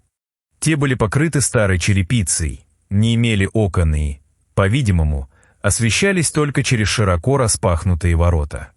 Работники Гаска, очевидно, привыкли заниматься лошадьми и фургонами при открытых дверях, не нуждаясь в дополнительном свете сверху. Но крайняя конюшня была крыта сравнительно недавно и гораздо аккуратнее, а посередине находился большой застекленный фонарь. Толстое рифленое стекло скрывало внутренность помещения, но позволяло дневному свету проникать внутрь и освещать почти весь пол. Хьюит еще раз осмотрел ближайшие окна соседних зданий, проверяя, не наблюдает ли за ним кто-нибудь из жильцов или служащих. Затем он достал карманный нож и самым крепким лезвием принялся резать затвердевшую замазку вокруг одного стекла. Работа оказалась долгой и утомительной, поскольку под летним солнцем замазка высохла почти до твердости камня. Наконец Хьюиту удалось полностью освободить края стекла, поддеть его снизу и осторожно вынуть из рамы. В последний раз убедившись, что остается незамеченным, он заглянул внутрь. На первый взгляд конюшня была совершенно пуста. В ней не оказалось ни стойл, ни кормушек, поэтому помещение явно использовалось не для содержания лошадей, а как сарай для экипажа или фургона. Хьюитт быстро оглядел двор и бесшумно спустился через отверстие в крыше, стараясь не потревожить оставшееся стекло. Пол был покрыт толстым слоем соломы, который хорошо заглушил его приземление и скрыл любые возможные следы. В разных местах валялись несколько частей сбруи, пара веревок, старый фонарь и несколько пустых мешков. В самом темном углу находилась неясная груда, тщательно прикрытая соломой и грубой мешковиной. Хьюитт подошел к ней и начал поочередно отбрасывать мешки, пока под ними не показались примерно 6 рулонов линолеума. Один из них он вытащил на свет и сразу заметил, что тот долгое время хранился свернутым и связанным в 2 местах бечевкой. На поверхности появились трещины, а после снятия веревок материал даже не попытался распрямиться и сохранить прежнюю гибкость. Остальные рулоны обладали теми же особенностями, судя по всему, были заготовлены одновременно и совершенно одинаковым способом. Каждый содержал не больше 2 ярдов материала, хотя линолеум был свернут примерно в 6 плотных слоев. В центре каждого рулона оставалось пустое отверстие диаметром около 4 дюймов. Все рулоны были одинаковой длины, толщины и формы, а рисунок линолеума на каждом из них полностью совпадал. Хьюитт тщательно осмотрел их один за другим, но ничего не разрезал и не стал разворачивать материал силой. Закончив осмотр, он снова сложил рулоны в прежнюю груду и накрыл их теми же мешками и соломой. Подняться обратно к застекленному фонарю оказалось нетрудно. В помещении нашлись деревянные козлы, способные послужить удобной опорой. Хьюитт выбрался на крышу и вернул стекло на место настолько аккуратно, насколько это было возможно без свежей замазки. Через 5 минут он уже сидел в наемном экипаже и направлялся в Крауч-Энд, продолжая поиски исчезнувшего мистера Гилдарда. Хьюитт отпустил экипаж возле полицейского участка и без труда получил там точные указания, как добраться до питомника мистера Тринатта. После недолгой прогулки он оказался перед высокой стеной, ограждавшей сад и увенчанной сверху острыми осколками битого стекла. В стене находились 2 ворот, широкие двойные створки для фургонов и небольшая решетчатая калитка, предназначенная для обычных посетителей. Сам питомник располагался у подножия возвышенности, защищавшей его с тыла, а выше среди деревьев виднелся довольно большой жилой дом. Хьюитт пошел вдоль стенки и вскоре достиг места, где территория питомника отделялась от владений дома необычайно высокой и густой живой изгородью. Она возвышалась над каменной стеной еще на 2 фута, словно хозяева обеих сторон стремились полностью скрыться друг от друга. Отступив назад, чтобы лучше рассмотреть изгородь, Хьюитт заметил 2 большие доски, установленные почти вплотную и обращенные лицом друг к другу. Между ними оставалось не больше 4 футов. Одна стояла на земле большого дома, другая — со стороны питомника. На каждой крупными буквами было написано одно и то же предупреждение: нарушители границ будут привлечены к ответственности. Хьюитт невольно улыбнулся, ведь было очевидно, что между соседями уже давно тянулась ожесточенная ссора, поскольку обе вывески заметно состарились. Продолжая держаться возле стенки, он обошел весь большой дом вместе с прилегающим участком и снова вышел к территории питомника.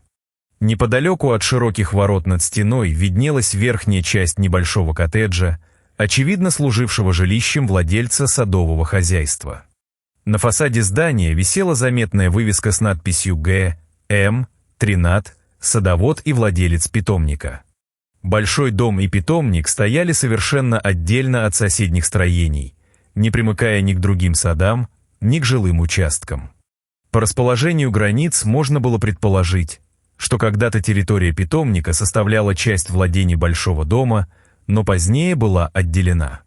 Хьюитт остановился, задумчиво оглядел оба участка, а затем вернулся к главным воротам дома, стоявшего на возвышенности. Это были высокие железные ворота, и Хьюитт сразу заметил, что снизу они запирались обычным засовом. За ними открывался запущенный сад, заросший сорняками и высокой травой, словно в доме уже много лет никто не жил. Неподалеку по улице проходил полицейский, и Хьюитт окликнул его, решив осторожно расспросить о владельце странного поместья. «Простите, констебль, подумал, что этот дом, возможно, сдается в наем. Вы случайно ничего об этом не знаете?» «Нет, сэр, дом не сдается, хотя по этому запущенному саду действительно можно подумать, что он давно стоит пустым. Там живет некий мистер Фуллер, и, между нами говоря, человек он весьма странный». «Вот как, значит, он предпочитает держаться особняком и никого не впускает в свои владения». «Именно так, сэр. При нем служит только одна старая женщина, глухая как камень, а посторонних он терпеть не может. Иногда настоящее представление начинается, когда приходит молочник и звонит вон в тот колокол возле ворот».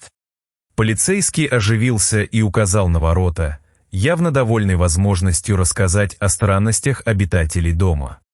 Старуха ничего не слышит, сколько бы он ни звонил. И тогда молочник просовывает руку между прутьями, поднимает засов и входит сам. Он подходит к дому и начинает колотить в дверь, пока старик Фуллер не выбегает наружу и не принимается ругаться.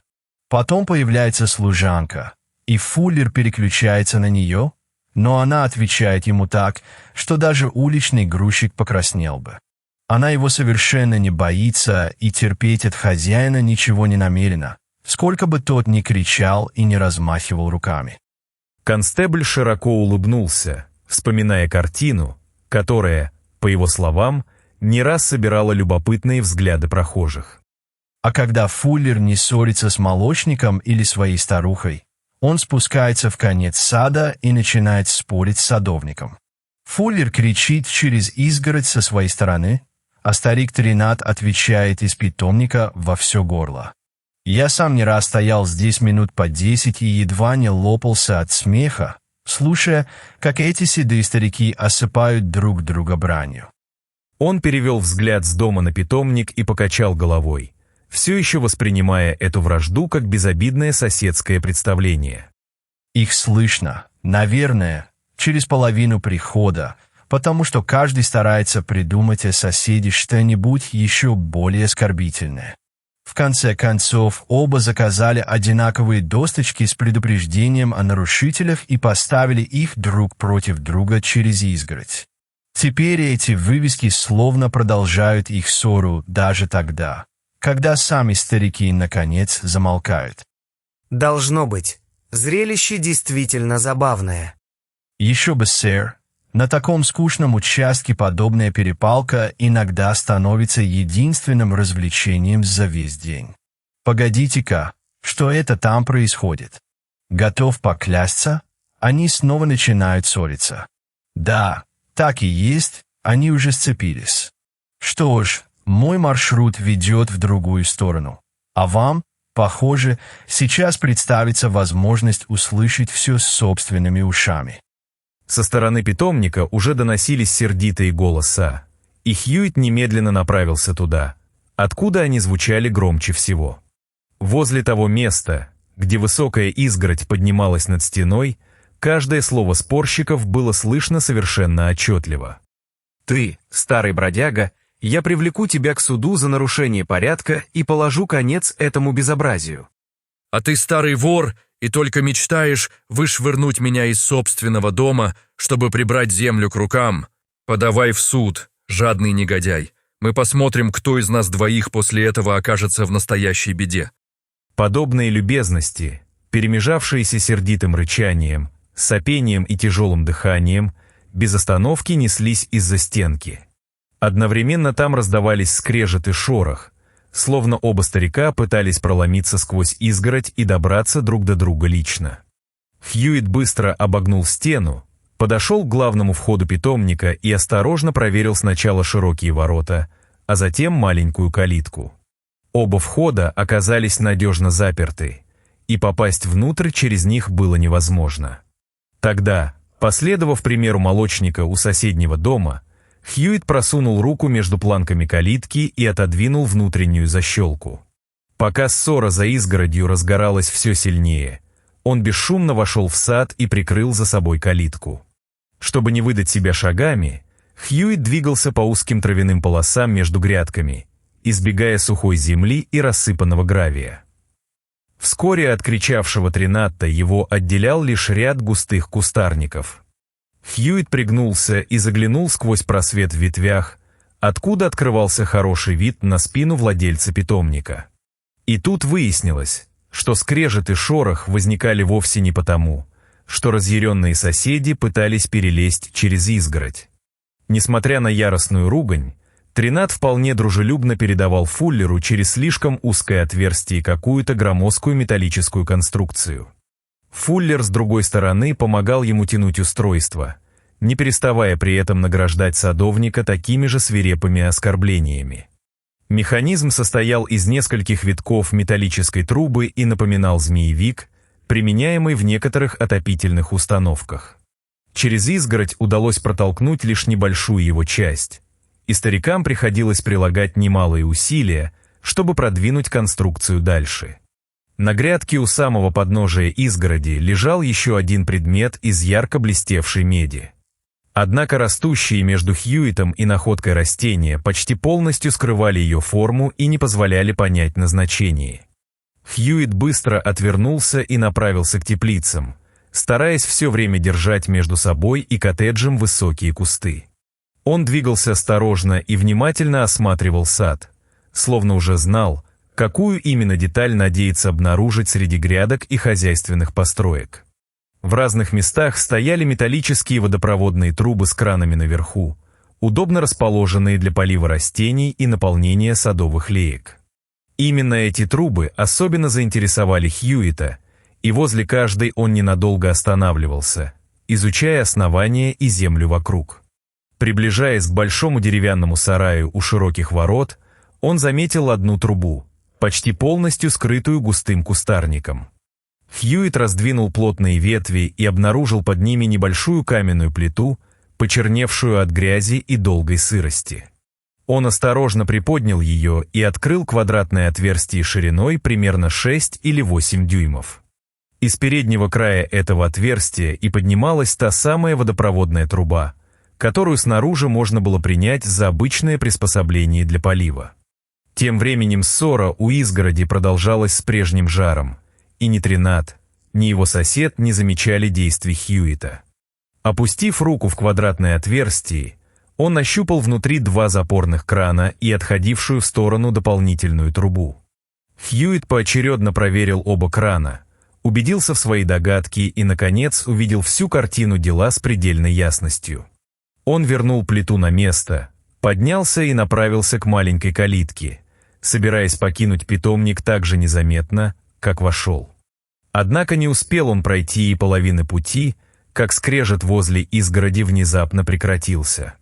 Вслед за последним особенно выразительным оскорблением спор оборвался, и Тринатт быстрым шагом направился в сторону теплиц. Хьюит немедленно отвернулся от калитки, огляделся с притворным любопытством и громко прокашлялся, словно желая привлечь внимание хозяина. «Кто здесь и что вам понадобилось? Эй, назовитесь, кто вы такой и зачем сюда пришли?»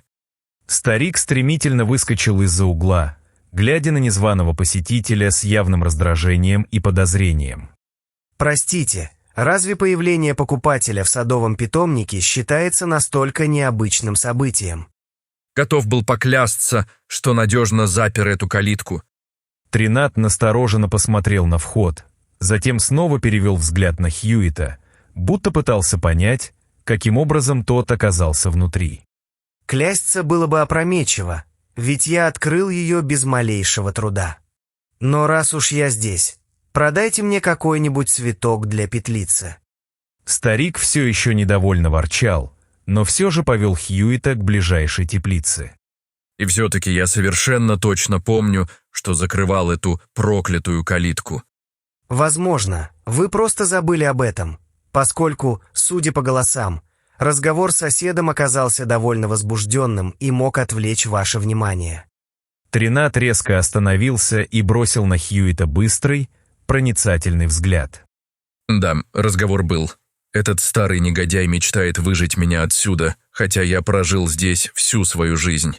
Будто ему пригодится моя земля, если он запустит ее так же, как собственный сад. заросший сорняками по пояс. Идите сюда вместе со мной, я хочу показать вам кое-что важное». Он схватил Хьюита за рукав и потащил к двум доскам, обращенным друг к другу над высокой изгородью. Видите, поставил эту вывеску прямо над моей землей, словно я только и мечтаю пробраться к нему и любоваться его сорняками. Тогда я заказал такую же доску и поставил напротив, теперь пусть они смотрят друг на друга, пока обе не сгниют. Так вы говорили, вам нужен цветок для петлицы. Тринат выбрал цветок, получил плату и лично проводил покупателя до самой калитки, внимательно проследив, чтобы тот действительно ушел. С цветком в петлице Хьюит направился к ближайшему почтовому отделению и немедленно отправил кому-то короткую телеграмму. После этого он еще несколько минут стоял у входа, погруженный в размышления и словно проверяя последние звенья своей догадки. Наконец Хьюит вернулся к железным воротам большого дома, расположенного выше питомника. Проявляя крайнюю осторожность, он просунул руку между прутьями, поднял нижний засов и бесшумно вошел на территорию. Однако к самому дому он не направился. Сразу свернув налево, Хьюит двинулся за деревьями и кустами вдоль стороны участка, примыкавшей к владениям Тринатта. Вскоре перед ним появился длинный низкий сарай из потемневших деревянных досок. Дверь удерживалась лишь простой поворотной защелкой, и Хьюит без труда отодвинул ее, заглянув в темное помещение. Внутри находился обычный склад садовых инструментов, но в тот момент Хьюит еще не знал, что за ним уже следят. Почти сразу после него через ворота вошла женщина, и этой женщиной оказалась миссис Гелдард. Вероятно, сначала она собиралась направиться к дому, но, заметив Хьюита, быстро изменила решение. Она бесшумно последовала за ним по высокой траве, пользуясь деревьями и кустарниками как укрытием. Поэтому первым предупреждением о ее присутствии стал сильный толчок в спину. Хьюит потерял равновесие, перелетел через низкий порог и рухнул на пол сарая.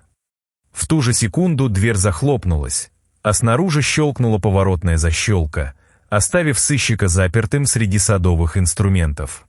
Впредь будете осторожнее, прежде чем вмешиваться между мужем и женой, совать нос в чужие дела и только усугублять семейные несчастья.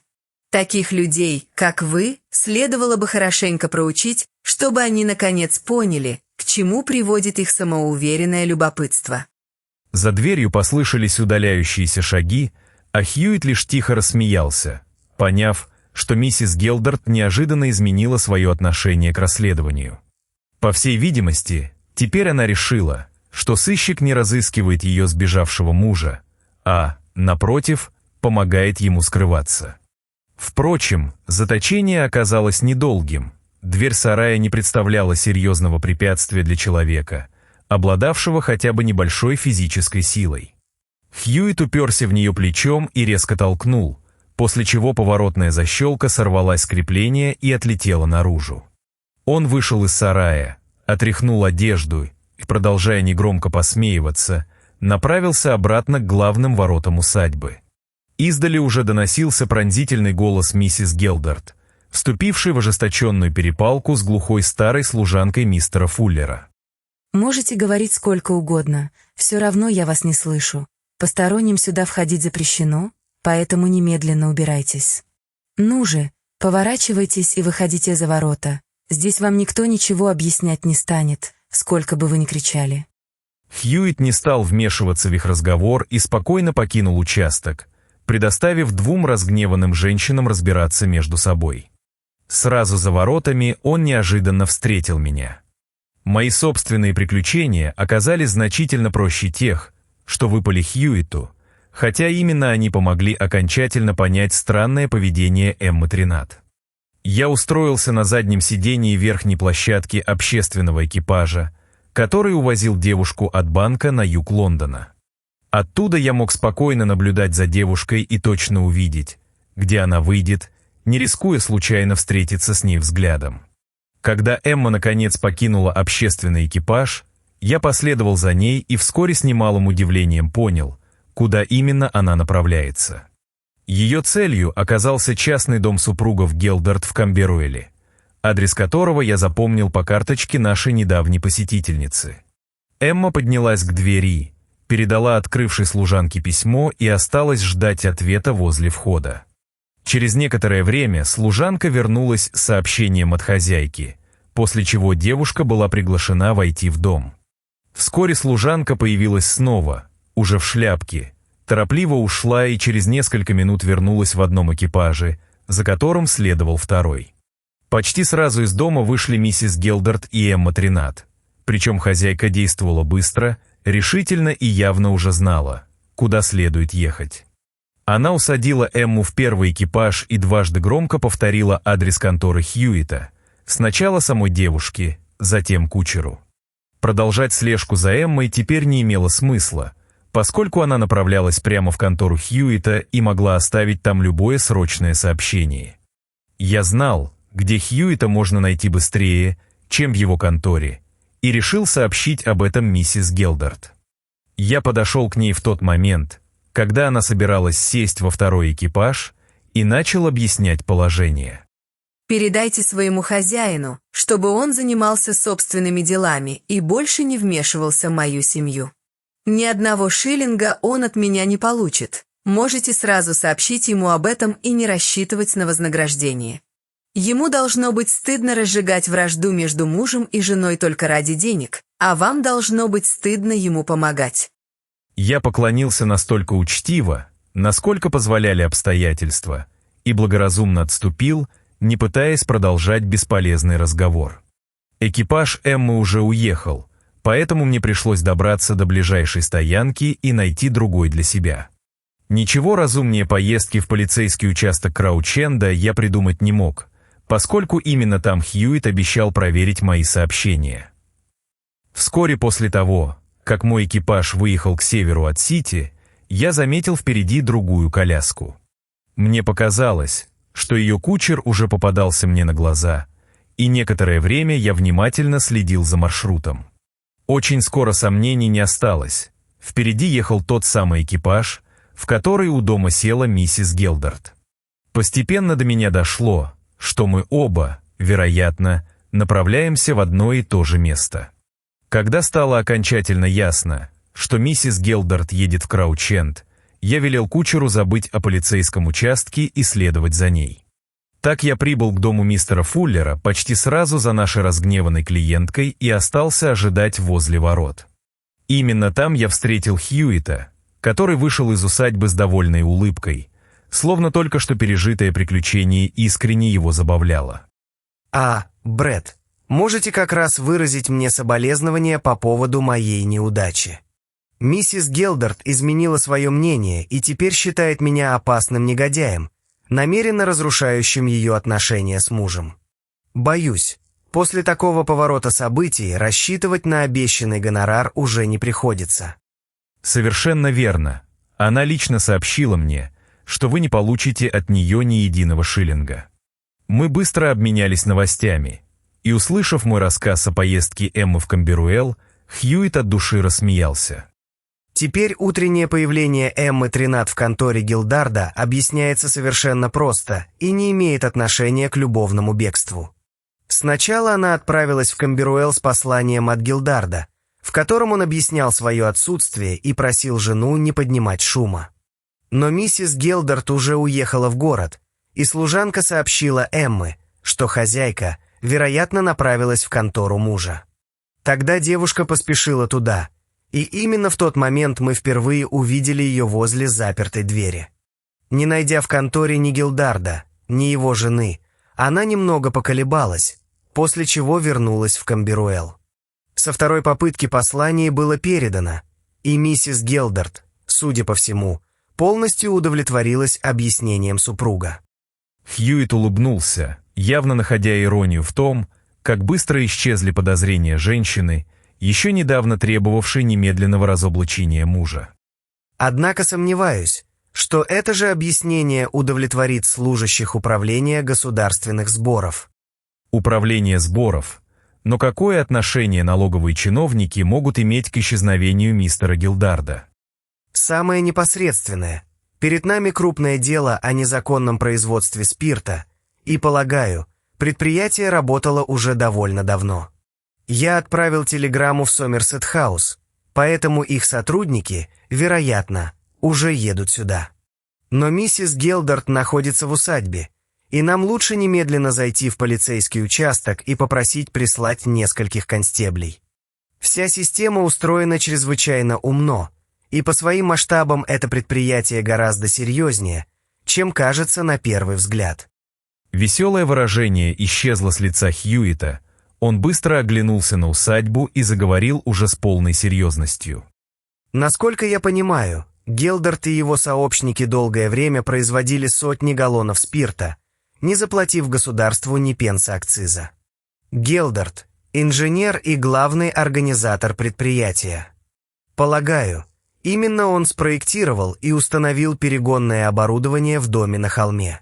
Фуллер следит за аппаратом, Тринат принимает спирт в питомнике, а Гелдард под именем Куксона вывозит готовый товар в фургоне. Хьюит перечислял роли сообщников спокойно и точно, словно мысленно расставлял каждого из них на своем месте в общей схеме. Спирт поступает из дома по неглубоко проложенной трубе к одному из садовых кранов. В скрытом колодце находится два вентиля. Один открывает воду, другой – спирт. Поэтому обычный кран для полива может подавать любую из этих жидкостей. А постоянная вражда Фуллера и Тринатта – тщательно разыгранный спектакль. Соседи, которые ежедневно проклинают друг друга, меньше всего похожи на сообщников.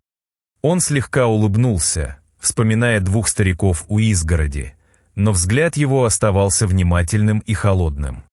Сегодня под прикрытием очередной ссоры Тринат передавал Фуллеру новые детали для ремонта поврежденного аппарата. Записка Эммы тоже связана с производством. Дым, трубка и курение – условные слова, но точное значение каждой фразы я объясню вам по дороге. Гелдард приехал за очередной партией, обнаружил серьезную утечку и остался ремонтировать оборудование. Именно поэтому домой он не вернулся. 17 крестиков, вероятно, обозначают объем подготовленного груза. Но подтвердить это можно будет только после обыска. Тем временем Гелдард отправил жене объяснение своего отсутствия. Именно поэтому она внезапно решила, что мы не разыскиваем мужа, а мешаем ему скрываться. Когда мы добрались до полицейского участка, там уже ожидала телеграмма из Сомерсет-хауса. Для Хьюита этого оказалось достаточно. Свой гражданский долг он выполнил, сообщил властям о преступлении и передал дальнейшие действия полиции. Оставив констеблей и акцизных служащих готовиться к обыску, мы сели в экипаж и отправились обратно в Лондон. По дороге я рассказал Хьюиту о слежке за Эммой, а затем попросил объяснить, как разрозненные находки сложились для него в единую картину. Началось все с одежды, оставленной в конторе. Она сразу подсказала мне, что Гелдард не сбежал в своем обычном виде, а переоделся перед выходом.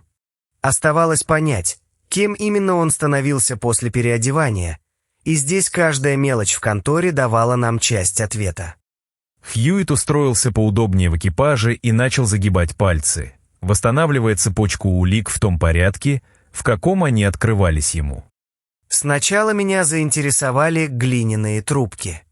Они были не просто закопченными, а покрытыми уличной грязью и следами испачканных пальцев.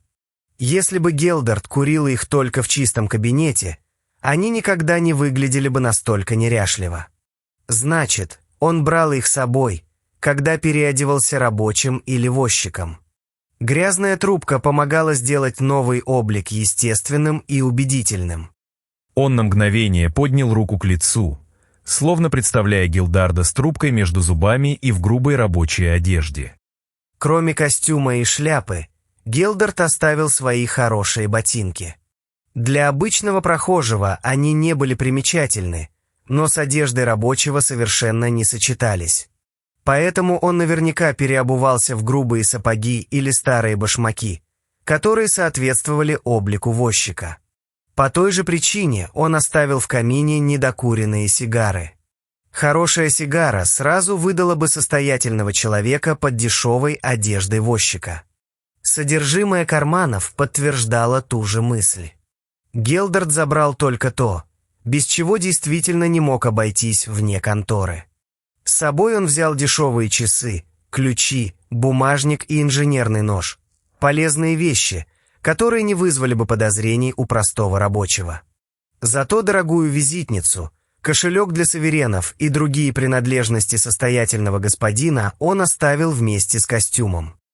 Хьюитт сделал короткую паузу, позволяя простому противопоставлению дорогих и практичных вещей довершить его мысли.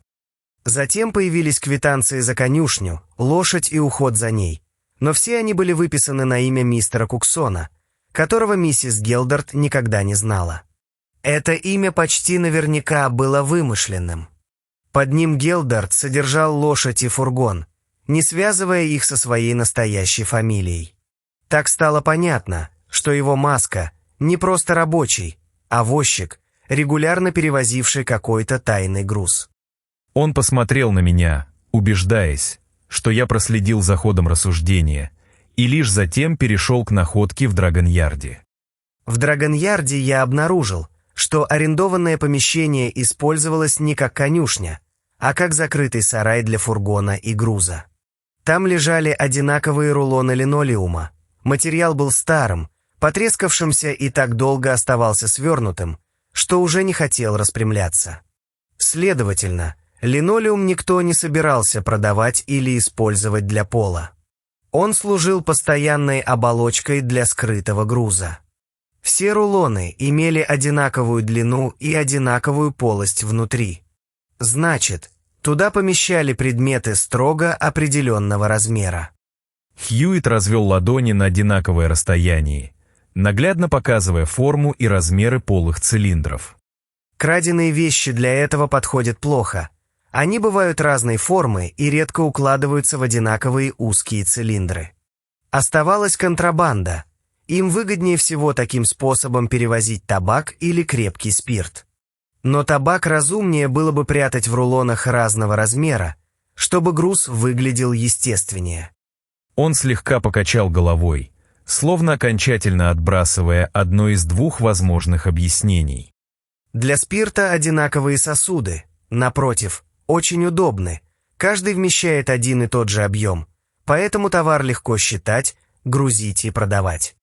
Значит, уже тогда вы предположили, что внутри рулонов спрятаны металлические емкости со спиртом.